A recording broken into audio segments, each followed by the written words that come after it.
Hi, everyone. Thank you for joining us. This is a guide to optimizing storage and performance without any trade-offs. I'm Alexi Stolier from ICC. I'm the development director over here, and I'm joined by Keith from ScaleFlux. As I mentioned, I'm from ICC. We build servers and storage. We really focus on the trading market, financial market. We focus on cloud computing, and just a lot of different verticals and so on. So I'll let Keith introduce himself. Keith? Yeah, hi, I'm Keith McKay from ScaleFlux. My main role with ScaleFlux is to help our customers integrate our technology into their platforms. So it's very exciting to work with ICC and kind of putting together really cool solutions for different challenges. Cool. Yeah, we're really excited to dive into this technology. So Keith, can you kind of tell me a little bit? I know how we work together, but can you tell the audience how we work together and so on? Yeah, so we're like super excited to be a partner of ICC, and coming from the device side, it's just so important for us to partner with other technology vendors, like ICC, who can really help us work together to put together like a solution that really answers a customer's need. And I know solutions is kind of a buzzword, marketing buzzword or whatever, but it is that kind of that secret sauce of having the system level knowledge, device knowledge, and the software knowledge kind of come together to solve a real problem.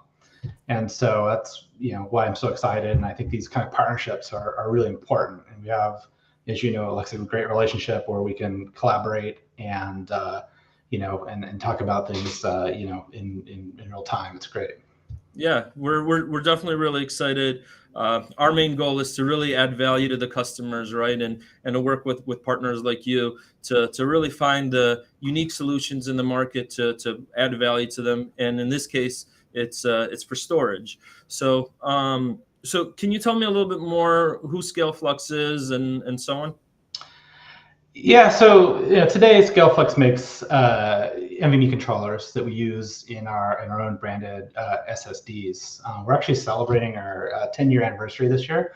So congratulations! Yeah, thank you. So it's pretty exciting. I've been with the company for 8 of those, so it's been quite a journey. So we're working on our third generation, or our third generation SSD is in GA right now. It's on the Gen 4 device.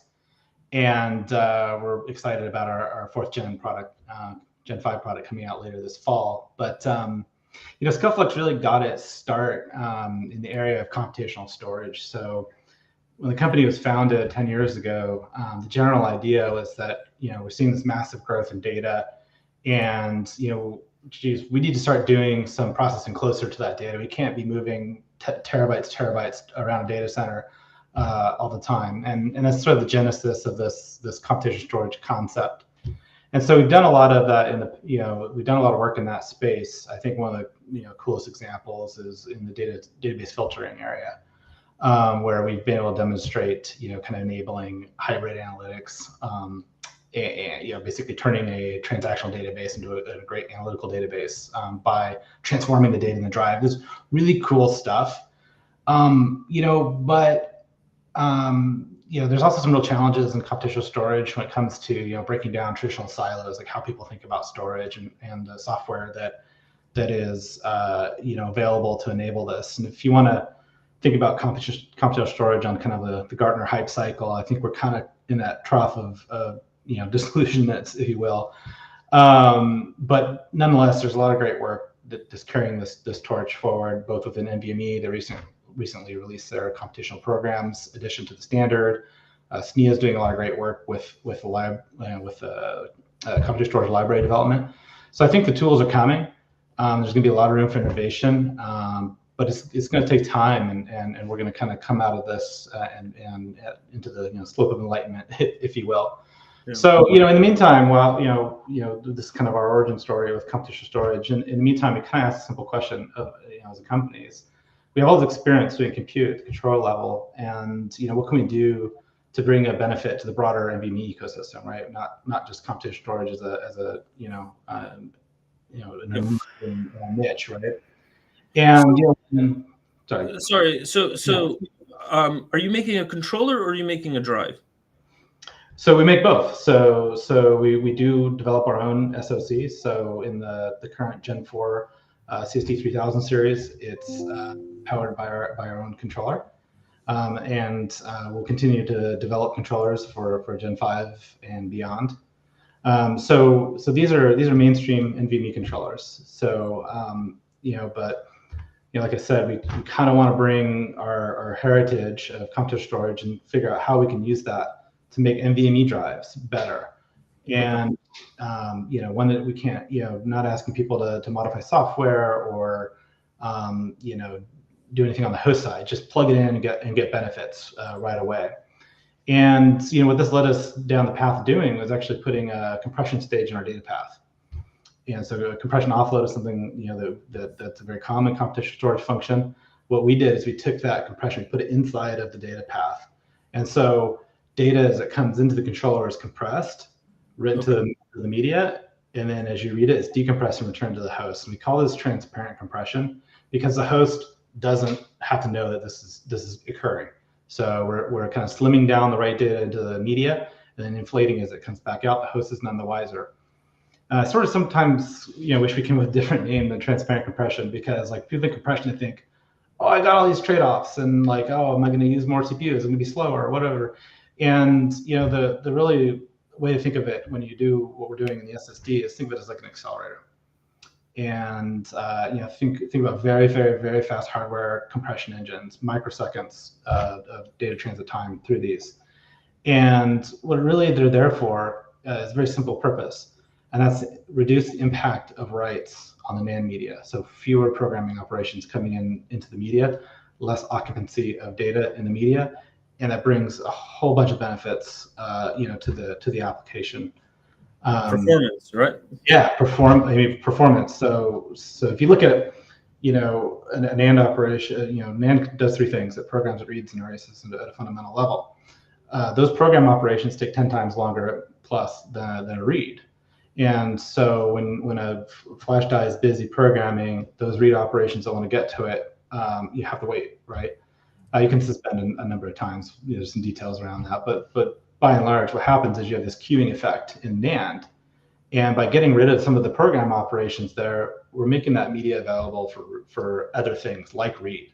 And so we see these huge benefits in read tail latency reduction.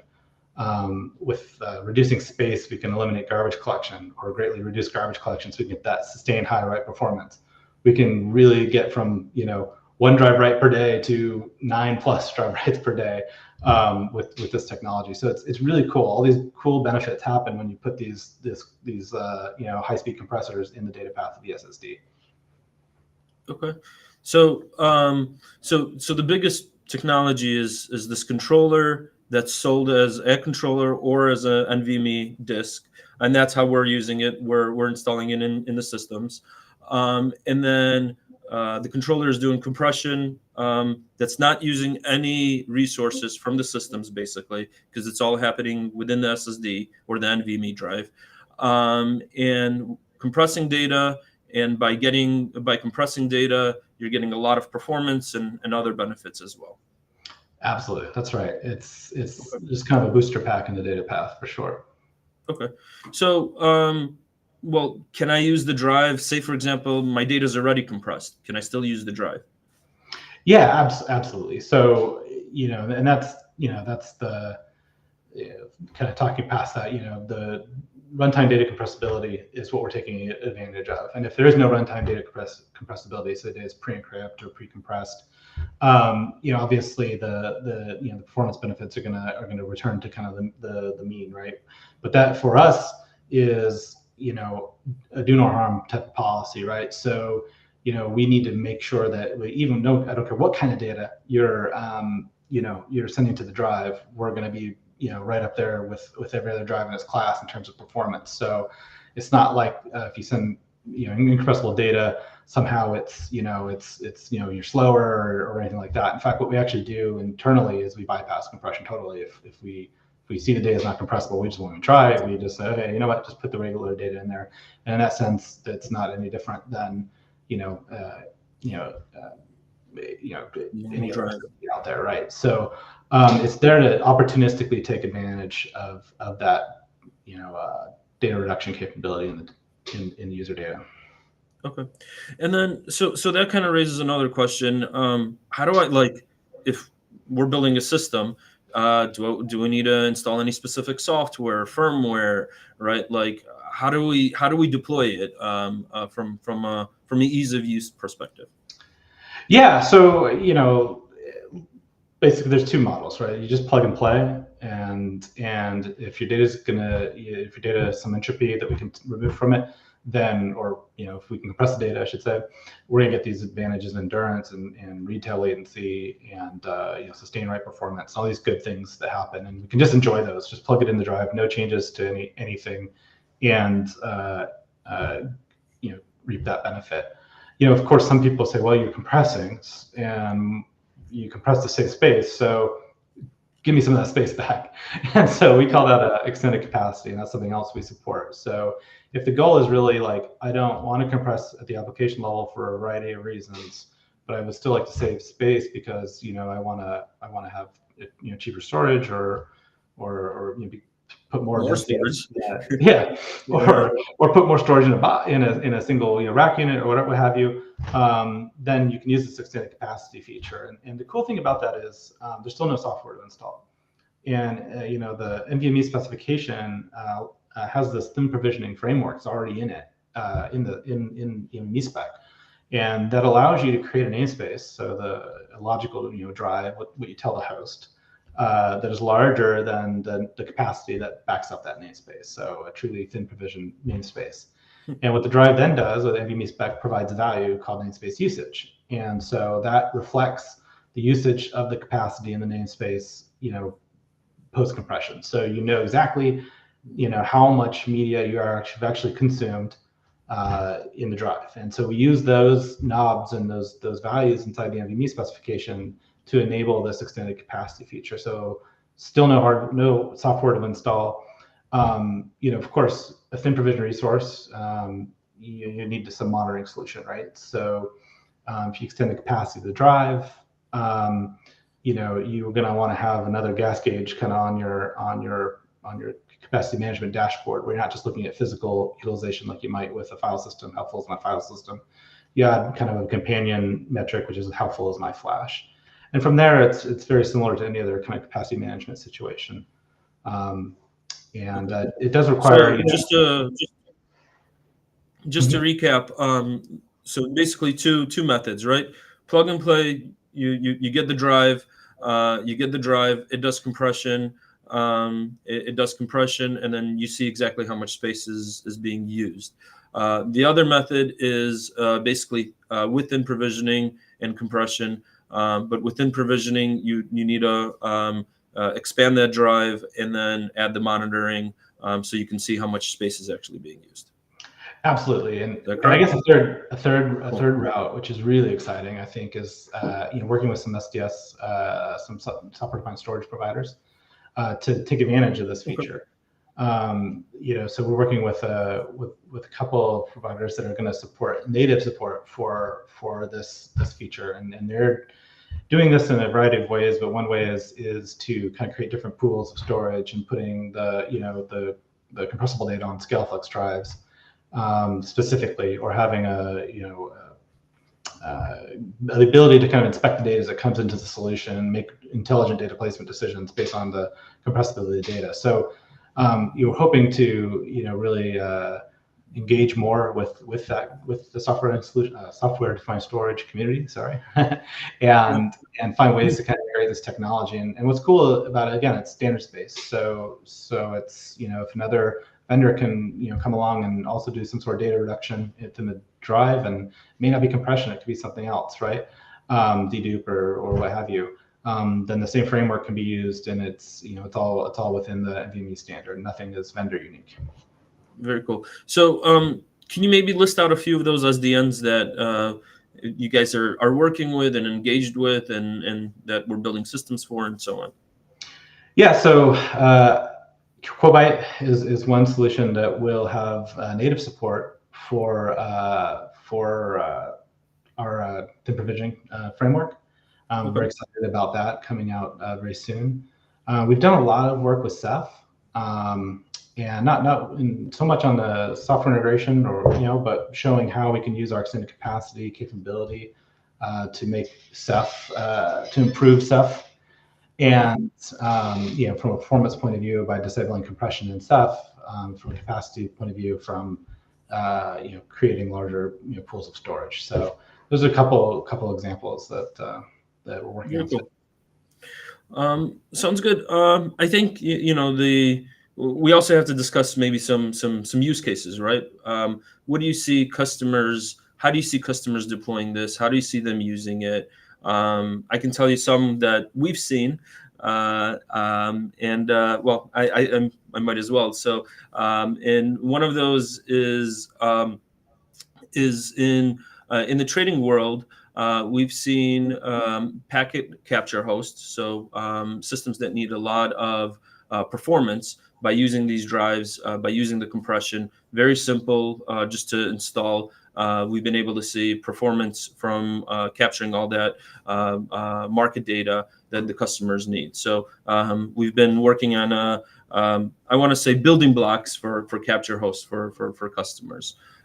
Where else have you seen? What other use cases have you seen that you have deployed right now?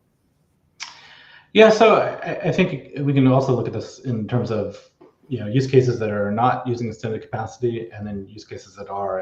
And one area where we've seen particular successes in fintech, and one example is Aerospike, and every Flash vendor loves this database because they've built it from the ground up to support Flash. It's very, very much highlights the capabilities of what NVMe can really do for performance. And so it's an interesting database. They're actually very clever the way that they define the performance goals. So what they do is define what they want the tail latency to look like, and what that means is they set out to say, okay, your tail latency cannot have more than 1% of transactions exceeding a millisecond, and 0.1% exceeding 8 milliseconds, and just gets tighter and tighter as the time increases. And so they really just bound the latency and say, performance must conform to this tail latency kind of cute, SLA, if you will. And then the difference between different vendors is, well, how much can I crank up that performance while adhering to that tail latency requirement? And with compression, just the plug and play, use it to reduce writes. It's really where that shines, because we're knocking, latency in SSD is driven by queuing operations into the NAND. So the more operations you kind of line up with NAND, the longer they sit in the queue, and the longer latency goes up. So as you drive more and more traffic to an SSD, those lines get longer in NAND, and then your latency increases. And so the primary function here of the compression is, well, if we can knock out some of those program operations, and again, they're 10 times longer than read operations, then we're going to shorten that wait time in those queues, and we're going to improve latency. And so we're able to do very, very high, much higher levels, many more operations per second, I should say, in that environment, while meeting that latency goal, because we're able to free up the media. And of course, you back off on that pressure level, and you just enjoy a lower latency solution. So that's one area, and we have some deployments there, kind of around the world, on that platform. And if we flip over to like the extended capacity side, I think one of the more interesting ones that we've done is we actually, a company uses us as their kind of their block storage layer. And it's a multi-tenant environment, so it's basically a block storage service, internal, and they have thousands of tenants, and they don't control what the tenant writes or reads from block storage, but they observe that in the aggregate over their user base, that their data is about a little more than 2-to-1 compressible. So they're using that, knowledge of kind of the in aggregate compressibility to take extended capacity in, and then answer the capacity needs that always are growing with these extended capacity drives, and just saving money on the flash costs, while not sacrificing performance and not making any changes to the way the tenants behave or anything like that. So yeah, we see both types of usage models.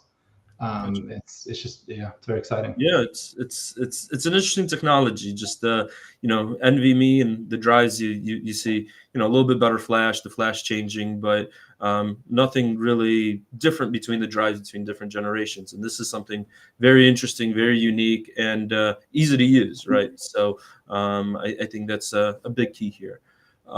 So I know, like what about like Gen 5 drives, where things like that and things like that come in? Yeah, so we'll be sampling our Gen 5 version of the device later this year.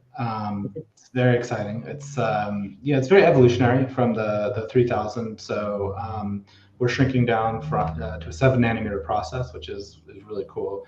That lets us put in just much more performance in the same per watt. So more performance per watt going down to that 7 nanometer geometry. Architecturally, very evolutionary from what we're doing. Of course, we always add new bells and whistles and things as you go on. This is where we're going to be starting to support the newer form factors. So you're going to see 1.S, you're going to see E3.S in addition to the traditional U2, U3 drives.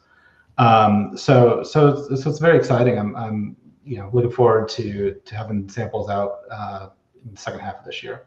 Yeah, and some big announcements at show season. Yeah, we're excited to test them and build out systems with it. So, speaking of testing drives, if a customer wants to test a current drive, how do they get access to a drive or to a system, and how do they do testing? Yeah, so I'm going to speak for you, Alexa, a little bit. I think ICC and ScaleFlux, we want your challenges, we want your problems. Just tell us what problem, how can we solve these problems together, right? Yep. And so I don't care if that's database performance or building a Ceph cluster,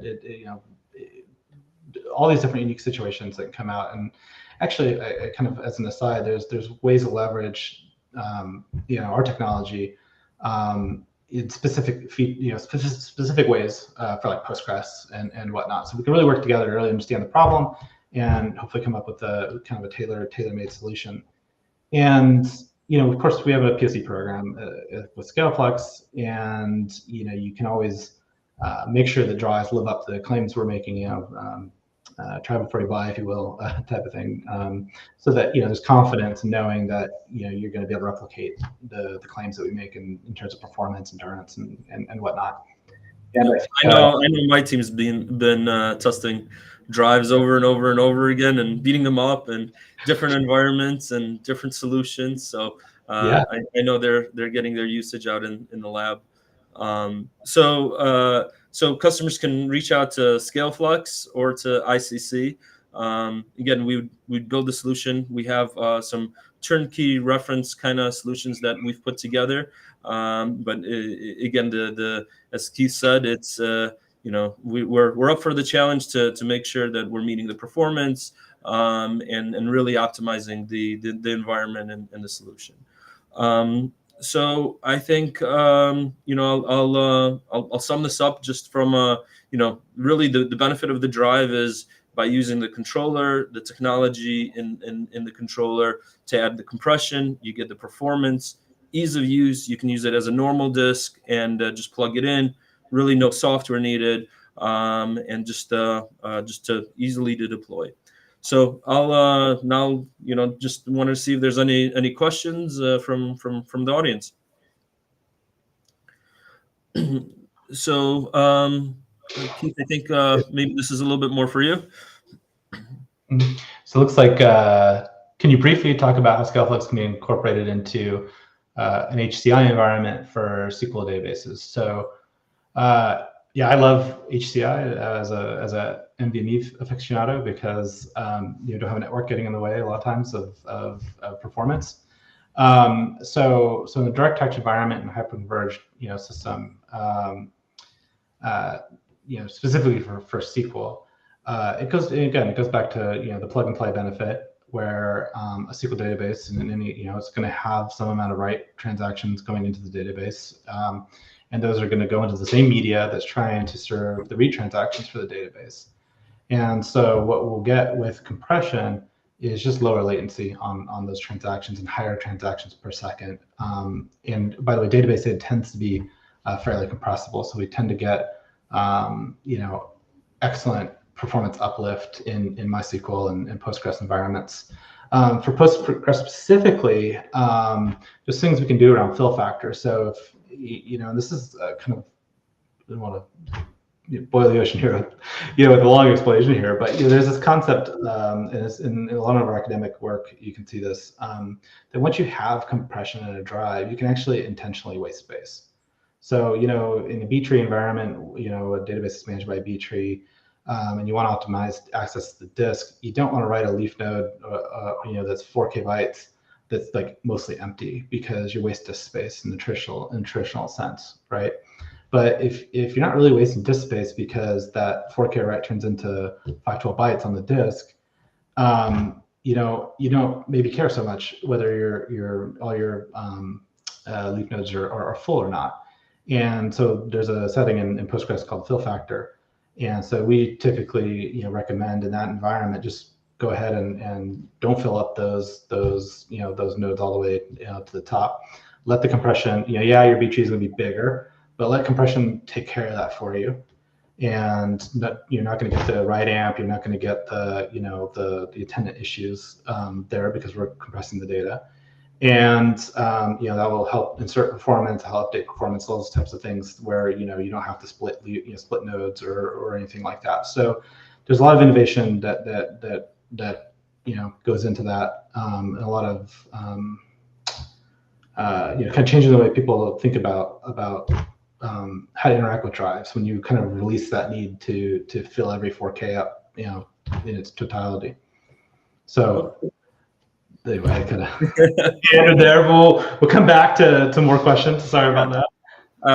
If anyone wants any more details, just reach out to Keith or myself, and we can definitely provide that.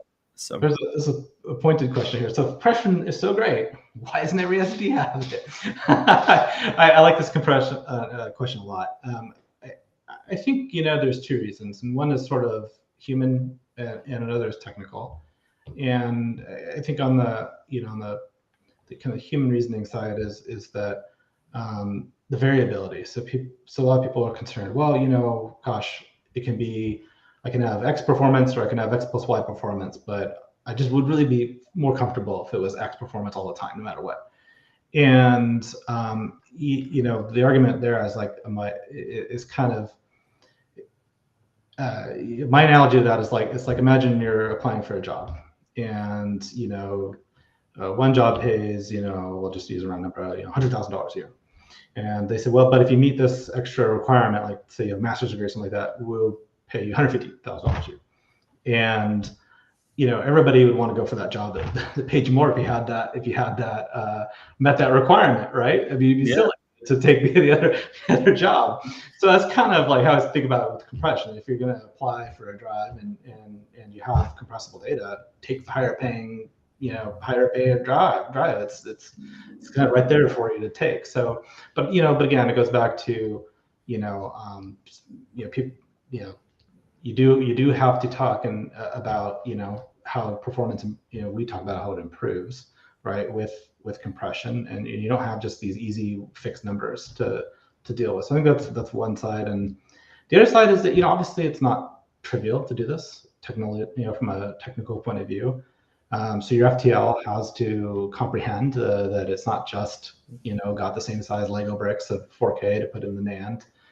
Now you have variable length data, and you have to have an FTL that is intelligent enough to handle that. So it does take some work to implement that. And so ScaleFlux, our engineering is long heritage working with this. Actually, transparent compression is not invented by ScaleFlux. It's actually something that's been used in the SATA space for some time across many different products, going back to LSI and Sandforce. So there's that technical aspect, and I think if I'm going to make a bold prediction, I would say that probably by next year, I think we'll see at least one other solution out there that's doing some sort of data reduction, and we can come back in a year and see if I'm right or wrong on that. Yeah, it seems like it's it's an interesting technology, and as I mentioned, that's what's driving the NVMe market right now, right? So definitely. So let's see if there's any other questions. We'll take a few more, and yeah. Are there any shortages in the storage market right now, and are the drives available? Yes, absolutely. So, we have drives are available. We do have multiple NAND vendor support, so that helps us manage our supply chain and make sure that we can meet the needs of our customers. Yep, and I can validate that. So we definitely have access to drives, and we can provide them pretty quickly. So from tools and managing capacity, what was the tool called, or what is the tool? Yeah, so we use NVMe CLI on the Linux side to do everything. So we have a plugin with NVMe CLI. But the extended capacity actually doesn't use anything other than the standard NVMe CLI commands that are already available. And so that's kind of the canonical tool in the Linux side of the world. On the Windows side, there's a little less of a kind of a ecosystem, but we do provide a tool that can also manage extended capacity and monitor physical usage and things like that. And we have reference code for monitoring things like Nagios or Collecti or what have you. So that, we can also help on that, on that side. But the long story short, we're using standard tools available with the OS for the most part. Cool. Again, to the point of easiness. So is ScaleFlux more expensive with all these features? This is an EV market. This is where I can claim I'm on the engineering side, so don't quote me on this. But you got to be competitive, in this market, and I think where I don't want to throw prices out there, but I think it's not like this is sold as an NVMe SSD market pricing. It's not like we charge for extended capacity or anything like that. So anything you can save on that side is kind of money and money saved on flash costs. So without kind of getting into too much of the details there, I think competitive with the market is probably the best I can do. And somebody said if I could show it, and so I happen to have one in my drawer, of course. So there you go. Yeah, so this is our U.2 form factor drive.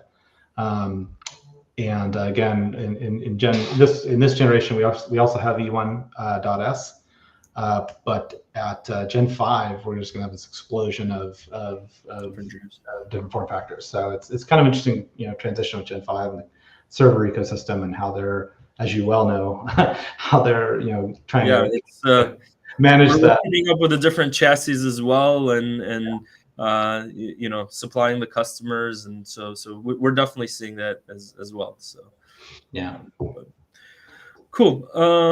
Well, it's I think we should be kind of wrapping up. Over, huh? Yeah, the time is kind of up. So again, if there's any additional questions or anyone wants to know any more details or sample drives, there's the information for ScaleFlux is info@scaleflux.com, or for ICC, it's sales@icc-usa.com. And we're here to help and show you how this compression and performance really works. Yeah, thanks, Alex. I appreciate it. Cool. Thanks, Keith. This was fun. Bye. Bye.